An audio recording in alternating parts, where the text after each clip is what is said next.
वसुदेव सुतं देवं कंस चाणूरमर्दनम देवकी परमानंदम कृष्णं वंदे जगद्गुरु। जगद्गुरु श्री कृष्ण के चरणों में प्रणाम और आप सबका हृदय से नमन। गीता की महिमा। गीता हृदय भगवान का, सब ज्ञान का शुभ सार है। इस शुद्ध गीता ज्ञान से ही चल रहा संसार है। गीता परम विद्या सनातन सर्वशास्त्र प्रधान है। पर ब्रह्म रूपी मोक्षकारी नित्य गीता ज्ञान है। यह मोह माया कष्टमय तरना जिसे संसार हो, वह बैठ गीता नाव में सुख से सहज में पार हो। तो जितना ये मुश्किल है संसार से पार होना, गीता को यदि हम सही अर्थों में समझ लें तो उतना ही आसान हो जाएगा, सहज हो जाएगा। ये बिल्कुल सच्ची बात है। तो अब ये जो हमारा चल रहा है ना 7वां अध्याय, हमने पहले भी बताया कि ये भक्ति योग शतक है। हमें यहाँ कैसे हमारी भक्ति उपजे ईश्वर के प्रति। तो मैंने जैसे पहले भी कहा कि थोड़ा लगता है कि टेक्निकली थोड़ा ज्यादा डिटेल है और उतना नया कुछ नहीं लग रहा, मतलब बार बार एक चीज का रिपीटिशन हो रहा है, बोरिंग है। लेकिन बहुत अच्छे से ध्यान से जब मैंने समझा तो मुझे इतना आश्चर्य हुआ कि कितना, मतलब जो वादा कृष्ण करते हैं कि मैं तुम्हें बता दूंगा सब रास्ते, वो वाकई हमें रास्ते बता रहे हैं। आज हम उन्हीं की चर्चा करेंगे कि किस तरह ये, क्यों ये अध्याय चल रहा है और किस तरह हमें रास्ते बताए जा रहे हैं प्रैक्टिकल। बहुत आनंद आएगा। जितना लग रहा था मुझे कि बोर लगेगा, उतना ही अब इसमें जब समझी चीज को तो मजा आया कि ये ऐसा बिना मतलब गीता में कोई चीज नहीं बोली जाती। तो हमने छठा श्लोक कर लिया था, 7वां भी हमने पढ़ लिया था। तो छठे में हमने क्या देखा था बेसिकली, कि जो ना खुद को जान सके और ना दूसरे को जान सके वो तो अपरा प्रकृति है। परा अपरा हमने खूब अच्छे से समझ ली है। जो खुद को भी जान सके और दूसरे को भी जान सके वो परा प्रकृति है। और ये परा और अपरा, इन दोनों के माने हुए संयोग से ही संपूर्ण स्थावर जंगम प्राणी पैदा होते हैं। ये 13वें अध्याय में भी यही बात कही जाएगी। स्थावर जंगम मैं बार बार यूज कर रही हूँ, मेरे को लगता है आप सब समझ रहे होंगे। स्थावर का मतलब होता है जो मूव नहीं करता, और जंगम का मतलब स्थावर प्राणी, जंगम प्राणी। स्थावर जंगम इस तरह हम बोलते हैं ना, बार बार वर्ड आते हैं। जंगम तो मूविंग एंड नॉन मूविंग, तो स्थावर यानी स्थिर, जंगम यानी मूव करने वाले। तो ये हमने सारी चीजें समझ ली थी। और कारण क्या था कि जो प्रॉब्लम होती है वो यही कि अपरा, परा जो है वो अपरा को अपना समझ लेती है, जीव जो है वो जगत को अपना समझ लेता है, और इसी की वजह से ये सारा कंफ्यूजन क्रिएट होता है। ये हमने समझ लिया था। 7वां श्लोक भी हमने देख लिया था कि ईश्वर ने क्या बताया, अपने को परा और अपरा प्रकृति रूप संपूर्ण जगत का मूल कारण बताया। ईश्वर गीता में बार बार क्या कहते हैं कि सबका मूल कारण तो बस मैं ही हूं, एकमात्र। और अब वो हमने ये पिछली बार 7वां श्लोक पढ़ा था ना कि क्या भगवान के सिवाय जगत का कोई और कारण होगा। इसका उन्होंने टोटल निषेध कर दिया, मना कर दिया, नहीं, ईश्वर के अलावा इस संपूर्ण जगत का और कोई कारण नहीं है।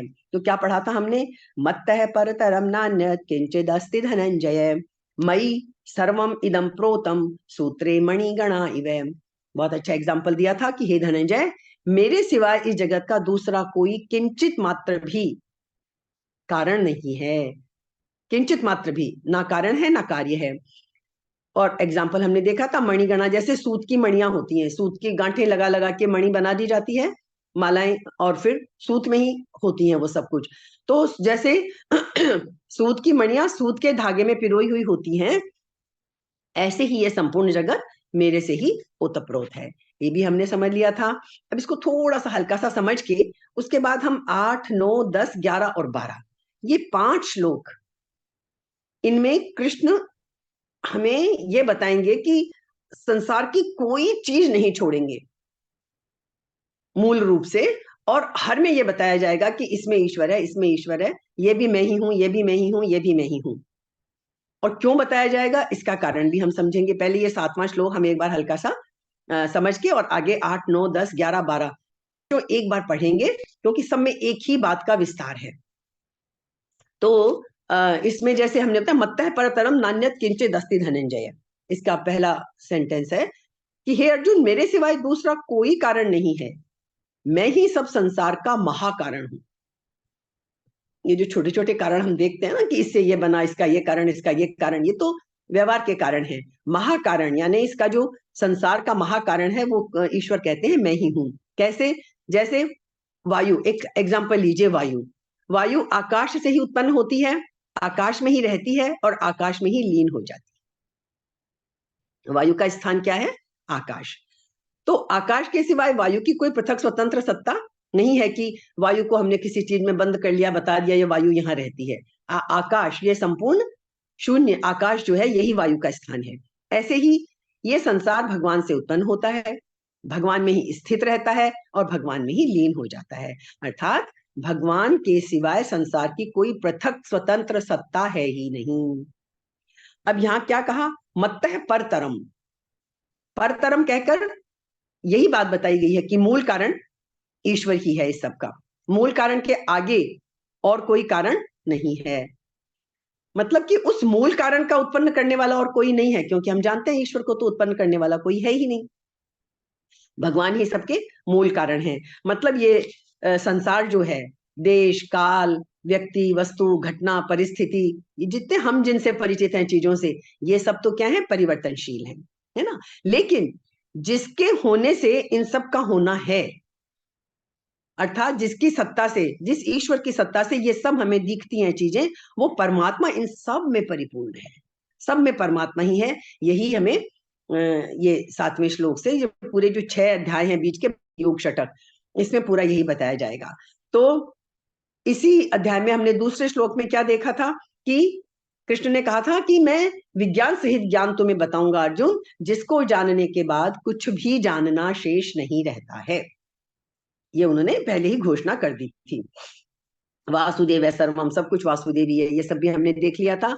तो ये भी हमने एग्जाम्पल समझ लिया था मणि वाला। तो अब कारण क्या है? अब हम इसको समझ लें असली में कि ये अपरा परा जितना हमने वर्णन पढ़ा, वास्तव में क्या है? ना कोई अपरा है ना परा है, प्रत्युत एक परमात्मा ही है, क्योंकि परा अपरा सब परमात्मा की ही वजह से हैं। लेकिन तो ये आगे इसी बात का 8वें से लेके 12वें तक वर्णन किया गया है। ये सारी चीज हमें बता के, ये जो मत्तः पद आया है ना, मत्तः परतरम, मुझसे अलग, ये समग्र परमात्मा का वाचक है। और परा और अपरा दोनों प्रकृतियों का मालिक भी कौन है? वो ईश्वर ही है। अब हम क्या देखते हैं? हमने पिछली बार भी देखा ना, कोई भी हर चीज का, किसी भी कार्य का कारण होता है, बिना कारण के कुछ नहीं होता, कारण ही कार्य में परिणत हो जाता है। जैसे हमने एग्जाम्पल डिटेल में समझा था, रुई है, कॉटन, रुई से ही फिर धागा बनता है, बीज से ही वृक्ष बनता है। तो सबके परम कारण, अब यहाँ क्या है? ये तो छोटी छोटी चीजें हैं जो हमको दुनिया में दिखती हैं, लेकिन सबका जो परम कारण है वो कौन है? ईश्वर।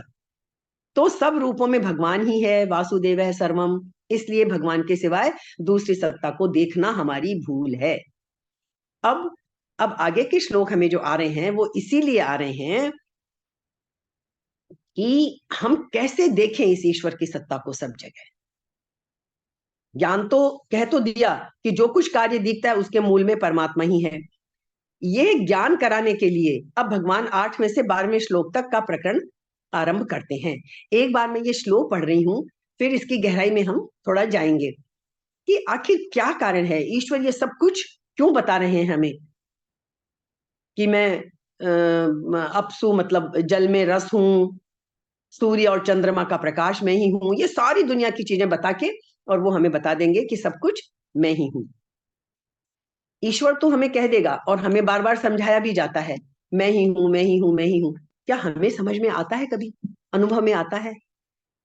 कभी नहीं आता हमें अनुभव में, है क्योंकि अब आप समझ के देखिए, हमें तो ऐसा कभी नहीं लगता कि लॉजिकली तो हमने समझ लिया, चलिए हम मान भी लेंगे कि गीता कह रही है, सारे ऋषि मुनि कह रहे हैं, सारे वेद पुराण सब कह रहे हैं कि सब कुछ ईश्वरी है, ईश्वरी है। क्या हमें कभी ऐसा अनुभव होता है? यदि ऐसा अनुभव हम कर लें तो फिर बात ही क्या है, फिर तो समस्या ही सारी खत्म है ना। पर हमें ऐसा अनुभव होता नहीं है।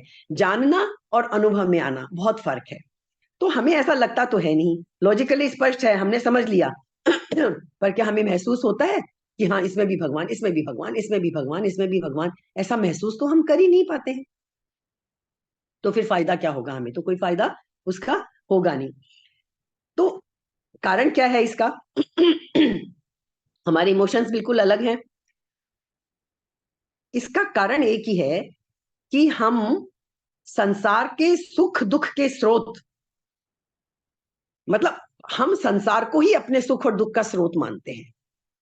हम इससे ऊपर हटके देखते ही नहीं। ये हो जाए तो मैं सुखी हूं, ये ना हो तो मैं दुखी हूं, ये हो जाए तो मैं दुखी हूं, ये ना हो तो मैं सुखी हूं। हमारी हर चीज संसार के इर्द गिर्द घूमती है। और क्यों घूमती है? क्योंकि ये इस जन्म का ही नहीं, जन्म जन्मांतरों का हमारा अभ्यास पड़ा हुआ है। एक जन्म में ही अभ्यास हमारा पड़ जाए तो उस अभ्यास को छोड़ना मुश्किल होता है। हम कितना बोलते हैं इंसान अपनी आदतों का गुलाम है। यदि हमारी कोई आदत पड़ जाती है और हम जानते हैं कि ये आदत हमें छोड़नी है, फिर भी हम छोड़ नहीं पाते। सिर्फ कुछ दिनों की आदत भी हम छोड़ नहीं पाते हैं, कुछ वर्षों की आदत और पक्की हो जाती है। तो ये तो सोचिए, हमारा जन्म जन्मांतरों से हम इस संसार में इतने रचे बसे हैं कि हम ये बात सुन तो लेते हैं, समझ भी लेते हैं कि सब जगह ईश्वर है, ईश्वर है, ईश्वर है, इसमें भी ईश्वर, इसमें भी ईश्वर, कण कण में ईश्वर। पर हम कहाँ अनुभव कर पाते हैं इस चीज को? और यही कारण है, क्योंकि हमारा अभ्यास इतना गहरा पड़ गया है इस संसार में कि वो सच्चाई हमें समझ ही नहीं आती। और उसी में मदद करने के लिए आगे के 5 श्लोक हैं। हमने कहा ना, हमारा पर्पस भी और गीता का भी पर्पस ज्ञान देना नहीं है। गीता रास्ते बता रही है कि तुम्हें जो चीज आई नहीं नजर, समझ तो ली तुमने लेकिन नजर नहीं आ रही, तो इन 5 में हमें वो कृष्ण बार बार कहते हैं कि इस सारी दुनिया की हर चीज में मैं ही हूं। ये जब हम समझ लेंगे तो फिर हर चीज में उसको देखना भी शुरू कर देंगे। देखना शुरू करेंगे तो हमारे भाव बदलते जाएंगे। और जैसा हमने देखा है, हमारा भाव बदला और सब कुछ बदला, दृष्टि बदली और सृष्टि बदली। तो हमें भाव बदलने हैं, भाव आसानी से नहीं बदलेंगे। तो हमें इंटेलेक्चुअली मान लें कि सब कुछ ईश्वर है, लेकिन ये कॉन्ट्रडिक्शन जो हम जानते हैं और जो हम फील करते हैं, उन दोनों के बीच में जो संघर्ष चलता है, वो उसका कारण क्या है? जो हम अध्याय 2 में पढ़ चुके हैं, जो बार बार गीता कहती है, राग और द्वेष। सबके मूल में हमारे जो बहुत स्ट्रॉन्ग लाइक्स और डिसलाइक्स हैं, हमारे राग द्वेष जो हैं, यही इस सब के मूल में कारण है। इसीलिए वो जो शुरू के 6 अध्याय थे ना, उनमें हमें सब कुछ बता दिया गया। दूसरे अध्याय में सब कुछ बता दिया, राग द्वेष छोड़ दो। पर वो राग द्वेष छोड़ कैसे दे? टूटता ही तो नहीं है हमसे। लाइक्स और डिसलाइक्स कहाँ छूटते हैं? कुछ चीजें हमारी पसंद की हैं, कुछ पसंद की नहीं है, कुछ कम पसंद की हैं, कुछ बहुत ज्यादा पसंद की है। तो राग और द्वेष तो हमारा कहीं मिटता ही नहीं है। इसीलिए अब ये जो 7वें अध्याय से ये भक्ति योग षटक जो शुरू हुआ है, ये हमें रास्ते बता रहा है कि किस तरह से हमारे अंदर वो भाव उपजेगा। तो हमारा जो स्ट्रॉन्ग राग और द्वेष है, उसी की वजह से हम इस सच्चाई को जानते हुए भी कि ईश्वर सर्वव्यापक है, हम अनुभव नहीं कर पाते हैं। हम कोई अनुभव नहीं कर पाते हैं। जैसे एक बहुत ही छोटा सा एग्जाम्पल हम देख लें। कोई हमारा बहुत पुराना दोस्त है बचपन का, अब उसने नाम बदल लिया है, पर हम जब उससे मिलेंगे तो क्या हम उसको उस नाम से पुकारेंगे? नए नाम से? हम तो उसको, हमारी तो आदत इतनी पड़ी हुई है, चाहे हम उसे गुड्डू बिट्टू कुछ भी कह देंगे, लेकिन हम उसे उसी नाम से पुकारेंगे। पुरानी गहरी आदत हमारी जो पड़ी हुई है। इसीलिए हमारे राग द्वेष के कारण संसार से हमारी बड़ी स्ट्रॉन्ग अटैचमेंट है, बहुत गहरा नाता हमने बांध लिया है। ईश्वर सर्वत्र है, ये हमारे लिए एक सूचना भर है, एक ज्ञान है कि हाँ भाई, हमें पता है ईश्वर सब जगह है, बस। इससे ज्यादा हमारे लिए और कुछ नहीं है। तो हमारी जिंदगियां इससे नहीं बदलती, इससे नहीं बदल जाती हमारी जिंदगियां, है ना।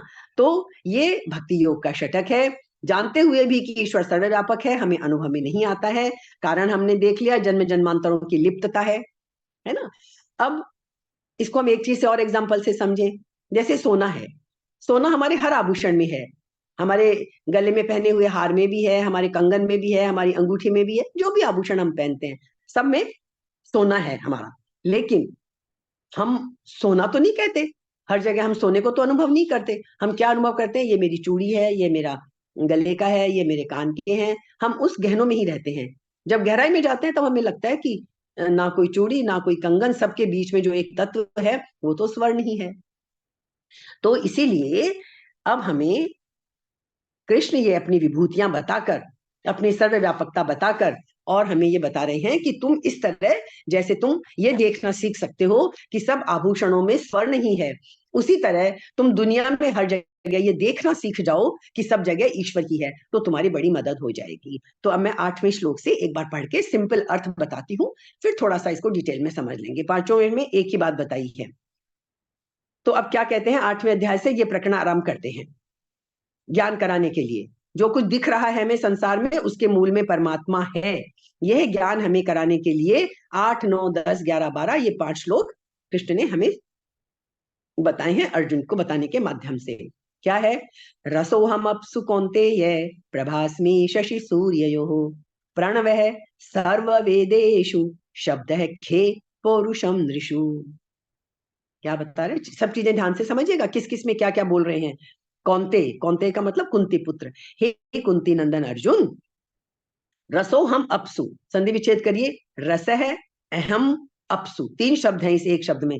रसो हम अपसु, रस है अहम अपसु। अपसु का मतलब होता है जल। जलों में मैं रस हूं। जल क्या है? उसका असली तत्व क्या है? वो रस। जलों में मैं रस हूं।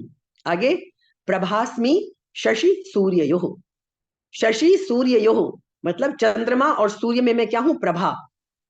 चंद्रमा और सूर्य में मैं प्रभा यानी उनका प्रकाश हूं। प्रणवः सर्व वेदेषु, सारे वेदों में, संपूर्ण वेदों में मैं क्या हूं? प्रणव, ओंकार हूं। ओंकार जो हम जिसका बार बार जप करते हैं, सारे लोग जिसको मानते हैं कि ओंकार जो मूल ध्वनि है, ओंकार हूं। और क्या बोला? खे शब्द है, शब्द है खे। खे मत ख, खम होता है आकाश, तो खे माने आकाश में मैं क्या हूं? शब्द हूं। आकाश का गुण क्या है? शब्द। और पौरुषम नृषु, नृषु माने मनुष्यों में, मनुष्यों में मैं क्या हूं? पौरुषम, पुरुषार्थ हूं। एक बार इसका ये अर्थ समझ में आ गया है ना? अब इसकी डिटेल हम समझ लेंगे बाद में। तो एक बार ये समझ लिया, एक एक चीज पूरी इकट्ठी सुनिए, मजा आएगा। रसोहम अपसु कौन्तेय प्रभास्मि शशि सूर्ययोः प्रणवः सर्व वेदेषु शब्दः खे पौरुषम नृषु। तो जलों में रस हूं, चंद्रमा और सूर्य में प्रकाश हूं, संपूर्ण वेदों में प्रणव माने ओंकार हूं, आकाश में शब्द हूं, और मनुष्यों में पौरुष, पौरुष हूं, पुरुषार्थ हूं। 9वां श्लोक पढ़ते हैं। पुण्यो गंधः पृथिव्यां च तेजश्चास्मि विभावसौ जीवनम सर्वभूतेषु तपश्चास्मि तपस्विषु। पृथिव्याम पुण्य गंध, पृथ्वी, कुछ चीज नहीं बचेगी। जब आप मोटे रूप में इन सबको देख लेंगे ना, तो आप कोई दूसरा शब्द, दूसरा कोई ऑब्जेक्ट गिना ही नहीं सकेंगे कि कृष्ण ने कुछ छोड़ा है क्या। 5 श्लोकों में सब कुछ गिना देंगे वो, जो कुछ इस सृष्टि में हमें दिखाई देता है। पहले हमने देख ही लिया, जल देख लिया, प्रकाश देख लिया, शब्द देख लिया, ये सब ओंकार ये देख लिया। अब आगे क्या आ रहे हैं? पृथिव्याम पुण्य गंध, पृथ्वी में मैं क्या हूं? पवित्र गंध हूं। पृथिव्याम पुण्य गंध। और क्या हूं? तेजश्चास्मि विभावसौ, और विभावसौ, विभावसौ का मतलब होता है अग्नि, अग्नि में, अग्नि में मैं क्या हूं? तेज हूं। अग्नि में तेज, जो जिसका गुण है, अग्नि में मैं तेज हूं। जीवनम सर्वभूतेषु, सब प्राणियों में, हम जो सब प्राणी हैं, हम प्राणी या जितने भी प्राणी हैं, हाँ, सब प्राणियों में मैं क्या हूं? जीवनम, जीवनी शक्ति हूं। हम सब जानते हैं ना, आज हम प्राणी ही हैं असल में। प्राण शब्द से प्राणी बना, प्राण है तो हम प्राणी हैं, प्राण निकले और हम प्राणी नहीं रहेंगे।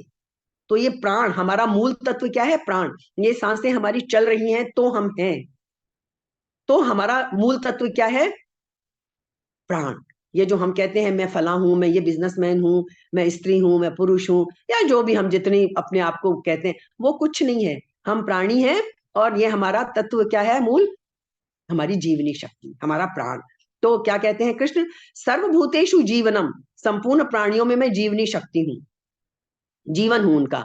और तपश्चास्मि तपस्विषु, और जो तपस्वी हैं उन तपस्वियों का तप, उनकी तपस्या में हूं। तप है तो तपस्वी है, तप नहीं है तो वो भी सामान्य इंसान है। हम उसको सामान्य इंसान ना बोल के तपस्वी क्यों बोलते हैं? क्योंकि वो तपते हैं, तपस्या है उनके अंदर।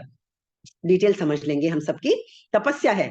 तो यहाँ भी सब चीजें आ गई। पुण्यो गंधः पृथिव्याम च तेजश्चास्मि विभावसौ, जीवनम सर्वभूतेषु तपश्चास्मि तपस्विषु। पृथ्वी में पवित्र गंध हूं, अग्नि में तेज में हूं, संपूर्ण प्राणियों में जीवनी शक्ति में हूं, और तपस्वियों में तपस्या भी मैं ही हूं। चलिए 10वें पे आगे बढ़ते हैं, व्याख्या बाद में कर लेंगे। बीजम माम सर्वभूतानां विद्धि पार्थ सनातनम, बुद्धिर्बुद्धिमतामस्मि तेजस तेजस्विनामहम्। अब क्या बोला? हे पार्थ, अर्जुन को सब जगह अलग अलग नाम से संबोधित करते हैं कृष्ण। हे पार्थ, हे पृथानंदन। एक जगह बोला कौन्ते, कुंती नंदन, यहाँ बोला पृथानंदन, कुंती का एक नाम पृथा भी है। तो हे पृथानंदन, हे पार्थ, सर्वभूतानां सनातनम बीजम, संपूर्ण प्राणियों का अनादि बीज। बहुत ध्यान से, यदि हम यही गलती करते हैं, हम एक एक चीज को पढ़ के आगे बढ़ जाते हैं कि एक शब्द पे नहीं रुकते। उन्होंने कह दिया सब प्राणियों की मैं जीवनी शक्ति हूं, बात खत्म नहीं हुई। लेकिन आगे क्या बोला है इसमें? संपूर्ण प्राणियों का अनादि बीज, ये बात हम समझेंगे। अनादि बीज जो एकदम शुरू में था वो भी मैं ही हूं। अनादि बीज भी मैं ही हूं। क्योंकि कभी हमारे मन में ये प्रश्न उठ सकता है ना कि जब ये सृष्टि का प्रलय हो जाता है, सृष्टि खत्म हो जाती है, फिर नई सृष्टि बनती है, तो फिर कौन से कर्म रहते हैं जिनकी वजह से? तो ये भी हमें आगे समझाया जाएगा कि जब सृष्टि का आदि होता है तो जो ये कर्म संचित हैं उन कर्मों के अनुसार ही वो जीव बनते हैं। तो संपूर्ण प्राणियों का अनादि बीज, जो यहाँ कृष्ण ईश्वर के रूप में कह रहे हैं कि वो अनादि बीज जिसका कोई आदि और अंत नहीं है। क्योंकि हम कहते हैं ना हम सब में ईश्वर है, तो ईश्वर तो अनादि है, उसका तो ना आरंभ है ना अंत है। तो वो अनादि बीज भी मैं हूं। अनादि बीज माम विद्धि, मुझे ही समझ अर्जुन, तू मैं ही हूं। बुद्धिमताम बुद्धि, बुद्धिमानों में मैं बुद्धि हूं। तेजस्वी नाम तेज है, जो तेजस्वी हैं, जैसे तपस्वियों का तप हूं, बुद्धिमानों में बुद्धि हूं, तेजस्वियों में तेज हूं, अहम अस्मि मैं ही हूं, सब कुछ मैं ही हूं। बीजम माम सर्वभूतानां विद्धि पार्थ सनातनम, बुद्धिर्बुद्धिमतामस्मि तेजस तेजस्वी नाम हम। क्लियर? ये संपूर्ण प्राणियों का अनादि बीज मुझे जान, बुद्धिमानों में बुद्धि, तेजस्वियों में तेज मैं ही हूं। ये हो गया हमारा 10वां श्लोक। चलिए 11वें पे आ जाते हैं। बलम बलवताम चाहम काम रागय विवर्जितम, धर्मा विरुद्धो भूतेषु कामोस्मि भरतर्षभ है। अब यहाँ अर्जुन को क्या संबोधन दे रहे हैं? भरतर्षभ। हे भरतवंशियों में श्रेष्ठ अर्जुन, भरतवंशी है ना अर्जुन, तो कहते हैं भरतवंशियों में श्रेष्ठ तू भरतर्षभ है। भरतवंशियों में श्रेष्ठ अर्जुन, बलवताम बलम, बलवानों में, काम राग विवर्जितम, काम और राग से रहित बल। देखिए कितना एक एक विशेषण डाल के बात में कितना वजन दे दिया है। बलवानों का बल नहीं बोला, खाली शारीरिक ताकत नहीं बोली। कैसा बल हूं बलवानों में मैं? काम राग विवर्जितम, काम और राग से रहित। ये जो हम बार बार दूसरे अध्याय से छठे बार बार सीखा है ना, जो राग द्वेष से रहित हो जाओ, राग द्वेष से रहित हो जाओ, कामनाओं से रहित हो जाओ, बात वही करनी है, प्राप्त तो वही है हमारा, पर उसको प्राप्त करें कैसे, उसके तरीके, उसकी और व्याख्या हम आगे इनमें समझते जाएंगे। इसीलिए कहते हैं गीता बहुत गहरी है। तो एक एक विशेषण डाल दिया, बलवानों में काम राग विवर्जितम बलम, बलवानों का बल तो मैं हूं बलवानों में, लेकिन कैसा बल? काम और राग से रहित, तब वो बलवान होगा व्यक्ति, ऐसे बलवान नहीं होगा। वो मैं हूं। और भूतेषु धर्मा विरुद्ध कामः अस्मि, और प्राणियों में धर्म से अविरुद्ध, धर्म के विरुद्ध नहीं, धर्म से अविरुद्ध माने धर्म से युक्त जो काम है वो मैं हूं। अब हम जहाँ कहते हैं ना कि कामना से रहित तो प्राणी तो पैदा हो ही नहीं सकता, भूत तो प्राणी तो हो ही नहीं सकता। तो यहाँ क्या विशेषण दे दिया? धर्म अविरुद्ध, संधि विच्छेद करके देखेंगे ना, धर्मा विरुद्धो, धर्म प्लस अविरुद्ध, तो क्या हो जाएगा?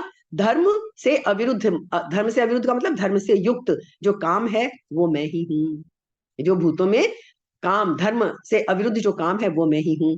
तो यह भी क्लियर हो गया। बलम बलवताम चाहम काम रागय विवर्जितम धर्मा विरुद्धो भूतेषु कामेषु भरतर्षभ है। हे भरतवंश में श्रेष्ठ अर्जुन, बलवानों में काम और राग से रहित बल हूं मैं, प्राणियों में धर्म से अविरुद्ध धर्म धर्म युक्त काम हूं मैं।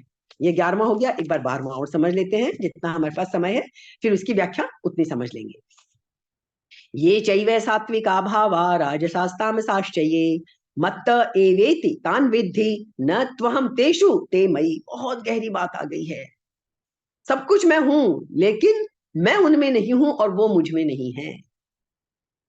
तो हमें लगेगा ना, क्या बोलते रहते हो भाई कृष्ण, सब कुछ में मैं हूं, सब कुछ मैं ही हूं, फिर कहते हो मैं इनमें नहीं हूं, ये मुझ में नहीं है। यही तो हमें समझना है, और हम समझेंगे इसको, ठीक है ना, क्योंकि ये समझे बिना चीजें हमारे अनुभव में नहीं आएंगी। वो बस हमारी जानकारी भरी रह जाएगी कि हाँ भाई हम जानते हैं ऐसा ऐसा ऐसा ऐसा है। वो जानने से हमारा भला नहीं होगा। हमें उन्हें अनुभव में लाना है। अनुभव में लाने के तरीके हमें बताने के लिए ये 5 श्लोक हैं कि तुम मुझे इन सब में मुझे ही देखो। जब हर चीज में इस तरह हम कृष्ण मतलब ईश्वर को देखने लगेंगे, तो हमें फर्क पड़ेगा। हम कैसे फर्क पड़ेगा? हम अपने व्यवहार के आम जीवन में जो हमारे साथ घटता है उससे हम समझेंगे इन चीजों को, तब हमारी बुद्धि में चीजें आएंगी। खाली ज्ञान ज्ञान की बातें करने से हमारा कोई भला होने वाला नहीं है। तो क्या बोला यहाँ पे कृष्ण ने? ये एवे सात्विका भावा, ये जितने भी सात्विक भाव हैं, अच्छे भाव हैं, है ना, सात्विक भाव हैं। और ये च राजसा, और जितने राजस, सत्व रजस और तमस, ये हम कई बार समझ चुके हैं, सात्विक राजसिक और तामसिक। सात्विक सबसे अच्छा, राजसिक बीच वाला, और तामसिक नीचे का, है ना। सत्व रज और तम, सत्वगुण रजोगुण तमोगुण, हम सब पूरा एक अध्याय पूरा आएगा आगे इसका। तो जितने भी सात्विक भाव हैं, और जितने भी राजस भाव हैं, और जितने भी तामस भाव हैं, कृष्ण ये नहीं कहते कि मैं खाली अच्छा ही अच्छा हूं, नहीं, वो तो कहते हैं सब कुछ मैं ही हूं, मेरे से अलग कुछ है ही नहीं। चाहे वो अच्छा है, चाहे वो जिसे तुम बुरा समझते हो वो बुरा है, क्योंकि और कुछ है ही नहीं। वासुदेव है सर्वम, सब कुछ ईश्वर ही है, जो कि हमें अनुभव में नहीं आता है, जो कि हमारे लिए अनुभव में लाना बहुत ही कठिन है। इसीलिए हमको थोड़ा समझना पड़ेगा कि हम कैसे इसे अनुभव में लाएं कि सब कुछ ईश्वर ही है। तो वो कहते हैं कि जितने भी सात्विक भाव हैं, जितने भी राजसी भाव हैं, जितने भी तामस भाव हैं, मत्तः एव, मुझसे मुझसे ही होते हैं, मैं ही हूं उनका कारण भी। इति तान विद्धि, ऐसा तुम उनको समझो अर्जुन, चाहे सात्विक चाहे राजसिक चाहे तामसिक, तुम उनको समझो सब मुझसे ही हैं। अहम तेषु च तेषु ते मयि न, लेकिन बात समझ लो ध्यान से, परंतु मैं उनमें और वे मुझ में नहीं हैं। ये चैव सात्विका भावा राजसास्तामसाश्च ये मत्त एवेति तान विद्धि न त्वहम तेषु ते मयि, ना मैं उनमें हूं ना वे मुझ में हैं। तो ये 12 श्लोक 5 श्लोक 8 9 10 11 और 12, इनमें सब कुछ बता दिया, कुछ नहीं छूटा अब, है ना। पृथ्वी जल वायु अग्नि आकाश, पांच पांच महाभूत जिनसे ये पूरी सृष्टि बनी है, उनसे अलग तो और कुछ है ही नहीं सृष्टि में। 5 भूतों से ही हमारा शरीर बना है, सब कुछ इन 5 भूतों में है, और उनमें कृष्ण किस किस रूप में विद्यमान है ईश्वर, तो वो हमें सब बता दिया है। तो ये हमारे 5 श्लोक हमारे हो गए। इनकी अब हम एक एक की व्याख्या थोड़ी सी अलग से समझ लेंगे कि अपसु रस है, उसमें रस हूं कैसे हूं। अब हम एक बार पहले ये समझ लें कि भाई क्यों हमको क्यों जानना है ये सब, क्या करना है जान के। हम तो अपने मजे से जी रहे हैं, हमें जो अच्छा लगेगा उसके लिए हम एफर्ट करेंगे, जो हमें तकलीफ देगा उसको हम अपने से दूर रखने की कोशिश करेंगे। क्यों करना है हमें ये सब कि कहाँ है ईश्वर, किस में है किस में नहीं है। हमारी तो आदत वही पड़ी है, संसार में जो जो हमें सुख देता है उसकी प्राप्ति में लगे हैं, जो जो तकलीफ देता है उसको उससे बचने में लगे हुए हैं। इसका ईश्वर को जानने का क्या फायदा है? फायदे बिना तो हम इंसान कुछ काम करते ही नहीं है। इसलिए हमें ये फायदा समझना पड़ेगा कि भाई क्यों जाने हम ईश्वर को, कि तू कहाँ है ईश्वर, किसमें है किसमें नहीं है, इसका फायदा है। तो इन सारे जो 5 श्लोक मैंने पढ़े, ये इसलिए इकट्ठे पढ़े कि ये इकट्ठी एक ही बात है, इनमें सब में अलग अलग नाम है खाली। इसकी इन सब की हमें शिक्षा जो है वो ये है कि ईश्वर के अतिरिक्त और कुछ भी नहीं है। बिठा लें दिमाग में खूब अच्छे से, तो ये तो हम बार बार सुनते आए हैं, सब जगह ईश्वर है, लेकिन फिर भी बात नहीं बैठी। इसलिए यहाँ कृष्ण एक एक चीज को खोल खोल के बता रहे हैं, there is nothing but God, सिर्फ ईश्वर ही है, ईश्वर ही है, ईश्वर ही है। लगता नहीं है, बिल्कुल अलग बात है। तो ये बात हमने सारी देख ली। अब एक बात जो आज एकदम पढ़ते पढ़ते या ये आभूषण वाला एग्जाम्पल देखते हुए एक कहानी याद आ गई, और मैंने उस कहानी को इससे रिलेट किया। आप लोग बताइएगा वो सही है कि नहीं है। एक कहानी है, शायद आप लोगों ने भी सुनी होगी, कि एक भिखारी था। वो स्टेशन के बाहर समझ लीजिए, क्योंकि वहां आवाजाही काफी रहती है, लोगों की भीख मिलने की संभावना ज्यादा होती है। तो एक भिखारी एक मैला सा कटोरा लेके, बड़ा भारी सा कटोरा था एक उसके पास, उसको लेके स्टेशन के बाहर बैठा रहता था। कुछ तो भी बोलता रहता, तुम 1 पैसा दोगे, वो 10 लाख देगा, या कुछ भी मांगने वाले जैसे तरह तरह के मांगते हैं। आते जाते कोई अपने में बिजी होते, कोई सुनता, कोई पैसा 2 पैसा डाल देता, इस तरह से वो बैठा भीख मांगता रहता था। ये सब सीन हम देखते हैं। एक बार क्या हुआ, मुझे ये कहानी बहुत पसंद है, इसलिए मैं शेयर करे बिना नहीं रहती, और मैंने इस कहानी को आज इस प्रसंग से जोड़ा, तो मुझे बड़ा अच्छा लगा। तो एक बार एक यात्री आया, उसने देखा और वो रुक गया उसके पास। उसने उसके कटोरे में पैसे नहीं डाले। उसने क्या किया, उसने उससे कहा कि ये कटोरा मुझे दे दो तुम, मैं तुम्हें 1,000 रुपए दूंगा। वो भिखारी आंखें फाड़ के उसको देखने लगा कि इस मैले कुचैले कटोरे के तुम मुझे 1,000 रुपए दोगे। तो वो ऐसे अचंभे में, आश्चर्य में पड़ के वो देखने लगा। उस आदमी को लगा शायद इसे 1,000 कम लग रहे हैं। उसने कहा अच्छा चलो 2,000 दे दूंगा। अब वो तो और अचंभित हो गया, उसे लगा ये तो सामने वाला जरूर पागल है। इससे पहले कि ये अपना विचार बदले, मैं फटाफट से 2,000 रुपए लेके यहाँ से पार हो लेता हूँ। कहाँ एक एक 2-2 पैसा मिलता है, 2,000 इकट्ठा मिल रहा है। उसने उसकी तरफ देखा, उसने कहा ठीक है भाई ले लो। और जैसे उसे 2,000 रुपए मिले, और वो भाग लिया वहां से। मुड़ मुड़ के देख रहा था कि कहीं उसका विचार ना बदल जाए, कहीं वो मुझसे वापस कटोरा वो पैसे वापस ना छीन ले और कटोरा दे दे मुझे। दूसरी तरफ इस यात्री की क्या स्थिति हो रही थी, इसने लिया कटोरा और तेजी से स्टेशन की तरफ दौड़ा, कि ऐसा ना हो कि उसका मन बदल जाए और वो मुझसे अपना कटोरा वापस मांग ले। वो दौड़ा, प्लेटफॉर्म पे पहुंचा और जल्दी से गाड़ी में चढ़ा। जब गाड़ी का दरवाजा बंद हो गया, उसने चैन की सांस ली कि अब तो भिखारी पीछे छूट गया। तो हुआ क्या, असल में घर गया, उसको तो सब पता ही था, वो जोहरी था। और उसने भांप लिया कि ये जो इतना भारी कटोरा लेके बैठा है, मैला कुचैला गंदा सा, ये तो सोने का है। तो क्या अर्थ निकला, उसको पता नहीं था। उसने तो असली चीज, जैसे हम अपने आप के अंदर, हमारे अंदर जो ईश्वर बैठा है, हम तो समझते ही नहीं हम हमारे पास में क्या चीज है। और अभी दुनियावी चीजों को ही देखें तो हम समझ लें कि ये मन जो हमारा है, इस मन को ही एक हम काबू में कर लें, कितनी बड़ी दौलत हमारे पास छुपी हुई है। मन को काबू में करते ही कितनी दौलतें हमें मिल जाएंगी। यदि हम अंदर झांक के देख लें, उस ईश्वर को पाले, तो सारे संसार का खजाना ही मिल जाएगा। खजाना क्या मिल जाएगा, हम खुद ही ईश्वर बन जाएंगे, क्योंकि हम तो हैं ही उसके अंश।